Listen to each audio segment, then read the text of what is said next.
வந்து சம்பத் திருப்பூர் டிஸ்ட்ரிக்ட்லேருந்து வரேன். MCA degree பண்ணிட்டுருக்கேன். என்னோடய ட்ரீம் வந்து பார்த்திங்கன்னா எங்கள் ஏரியாவில் வந்து ஸ்கூல் ஒன்று ஸ்டார்ட் பண்ணோம். ஸ்கூல் ஸ்டார்ட் பண்ணோன்னா கவர்மெண்ட் ஸ்கூல்ஸ் நிறையா இருக்குது, ப்ரைவேட் ஸ்கூல்ஸ் இருக்குது.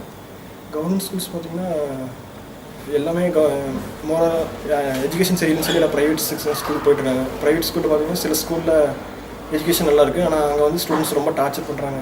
அதே மாதிரி சில ப்ரைவேட் ஸ்கூல்ஸ் வந்து சும்மா அமௌண்ட்டு பேஸ்டாக வந்து எஜுகேஷன் பண்ணுறாங்க. அப்புறம் அந்த மாதிரி வந்து ஒன்றா வந்து யாருமே வந்து எஜுகேஷன் வந்து இம்பார்ட்டன்ஸ் கொடுக்குறதில்ல. அமௌண்ட்டு இல்லைன்னா எஜுகேஷனில் வந்து ஸ்டூடெண்ட்ஸ் தெரியல. அதனால் வந்து நல்ல ஸ்கூலாக ஸ்டார்ட் பண்ணுறது தான் எய்மு. ஸ்கூல்லாம் வந்து எல்லாருக்கும் வந்து சாதாரணமாக வந்து ஃபீஸ் இல்லாமல் ஸ்கூல் ஸ்டார்ட் பண்ணுறது கஷ்டம். ஃபீஸ் இருந்தாலும் கொஞ்சம் குறைஞ்ச அமௌண்ட் கரெக்டான ரேட்டும், முடிஞ்ச அளவுக்கு குறைச்ச ரேட்டும். அது வந்து டீச்சர்ஸ் எல்லாம் பார்த்திங்கன்னா நல்ல டீச்சர்ஸாகவும் எல்லா இருக்கிற மாதிரி எல்லா ஃபெசிலிட்டிஸும் வந்து பிரச்சனை இல்லாமல் ஸ்டூடெண்ட்ஸ் வந்து நல்லா இருக்க மாதிரி பண்ணணும்.